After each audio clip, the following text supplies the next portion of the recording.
Welcome to the Deep Dive. We're here to sift through the noise, unpack the source material, and give you the insights you need. Today, we're taking a hard look at Unity Software, Inc., specifically their third quarter 2025 results, and this whole narrative around a major strategic turnaround. Yeah, our mission here is pretty clear. Unity's been saying Q2 2025 was this big inflection point. But, we need to see the proof. Does the Q3 data actually back that claim up? We'll dig into how their AI platform, Vector, is supposedly driving growth, this vision of democratizing creation, and what it all means for the bottom line.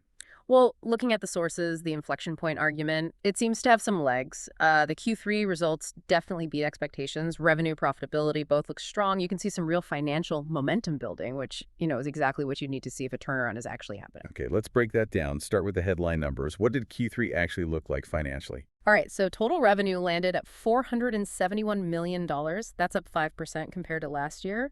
But where it gets interesting, especially for the turnaround story, is the profitability in cash.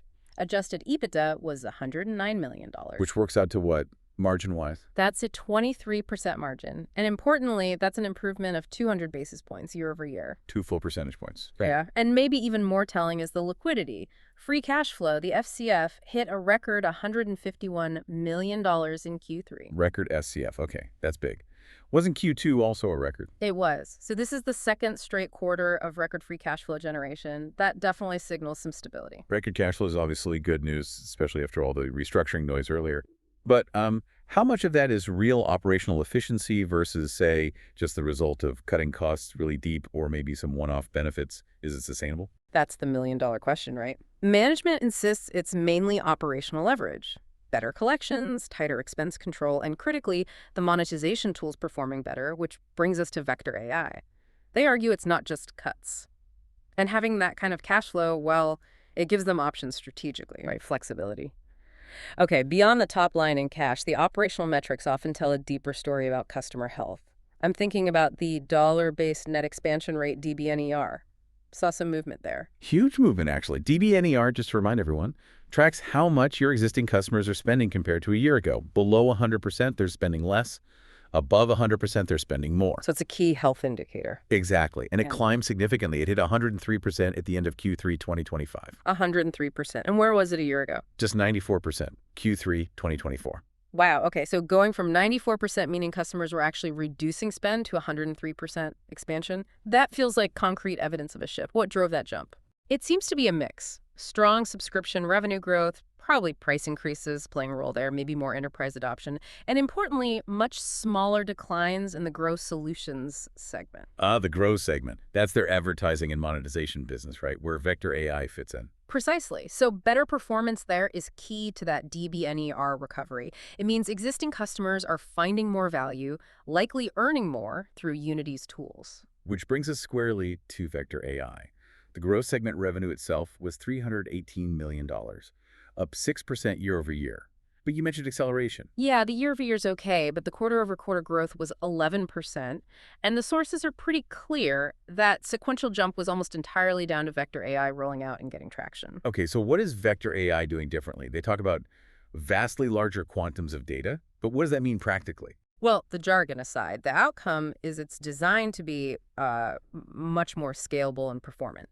It can apparently ingest way more complex data in real time. Think specific in-game actions, player behaviors, stuff that older systems maybe couldn't process fast enough. And because it can process that richer data, it can learn and react to marketplace changes much quicker, leading to better ad targeting, better monetization for the developers. So for a game developer using Unity, Vector means potentially higher revenue per user because the ads are just smarter, more relevant. That's the idea. Better yield. It makes the whole ecosystem stickier and more profitable for creators, which feeds back into that DBNER number we talked about. It's a positive loop. Okay. That makes sense for the current ad business. But there's this longer-term data play too, right? Involving the actual game engine, the runtime. They rolled out something called the Developer Data Framework, DDF. Yes, the DDF launched back in August. It's basically Unity's move to build a more sustainable data advantage, or moat, as they call it. It's a new system designed to give developers much more fine-grained control over how data from their game's behavioral data is collected, how it's shared, and how it's used. And developers are actually opting in. I know data sharing can be a sensitive topic. Apparently, yes. The adoption rate is striking. Over 90% of new projects started with the latest Unity version, 6.2, are already using this new DDF. 90%. Okay, that's high. So Unity gets access to potentially very valuable differentiated behavioral data through the runtime itself. That's the plan. They see it as providing highly differentiated behavioral data, which down the line should feed back into making their AI tools even better. Management calls it a multi-year growth opportunity and a long-term advantage. Right, a data moat. But is there a risk developers might get spooked later? Or is the pitch that this data helps them primarily? The pitch is definitely that it helps the developer first, giving them insights and control. But Unity was also careful to say they're confident in Vector's growth, even without this new DDF data stream fully kicking in yet. They're forecasting the main financial impact from DDF won't really hit until 2026. So the current momentum isn't solely dependent on it. It's more like future upside. Okay, so Grow looks like it's firing on, well, maybe not all cylinders yet, but definitely accelerating thanks to Vector, with DDF as a longer-term kicker. Let's switch to Create Solutions, the engine side. Right, the Create segment. That brought in $152 million in Q3, up 3% year over year. Only 3%. Seems a bit slow compared to Grow. Well, that includes some non-strategic revenue they're phasing out. If you strip that away, the core subscription business actually grew 13% year over year. Much healthier. 13% for core Create subscriptions. Okay, that's more like it. And this is where the big vision comes in, right? Using AI to democratize creation. Exactly. This goes back to Unity's roots. The idea is AI can help anyone, not just expert coders, build interactive experiences. And the market context supports this. Gaming is already massive, bigger than movies and music combined. Now it's competing for time with social media, short-form video. People expect interactivity everywhere. So the demand for tools that lower the barrier to entry for creating interactive content is huge. Immense. And you see the results in some of the indie hits built on Unity by tiny teams. The sources highlighted a few. Yeah, give us some examples. Okay, there's Peak, a co-op climbing game, built by just a handful of devs in weeks, sold over 10 million copies since June. 10 million, wow. Yeah. Or Mega Bonk, which became one of Steam's most played games ever, and maybe most impressively, Schedule 1A, made by a single developer. It's been one of the highest grossing games recently. One developer. Yeah. That really underscores the democratization point. If the tools handle the basics, the table stakes, as they call it, then developers can focus their time on the actual innovation, the unique idea. Management thinks the key metric is shifting from time to market to time to innovation. AI handles the grunt work. letting creators focus on being creative. Makes sense. And Unity's adding other platform pieces to help beyond just the engine. I saw mentions of Unity IAP. Right, Unity in-app payments. This is a pretty big strategic move. It takes them beyond just creation tools into managing the actual commerce side of games. So helping developers sell things inside their games across different platforms. Exactly. Think managing global pricing, different currencies, product catalogs, compliance, all from one dashboard within Unity.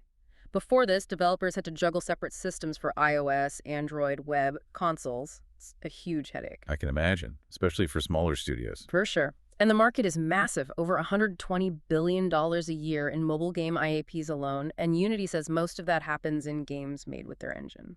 So tapping into that transaction flow is a big opportunity. Are they partnering with payment providers? Yeah, they mentioned partnerships with Stripe and Coda. It signals they're serious about making this an open, robust platform for developers to handle transactions. Okay. And looking ahead, they're also positioning for new platforms, XR, automotive. Definitely. They announced day one support for Android XR, working with Google and Samsung.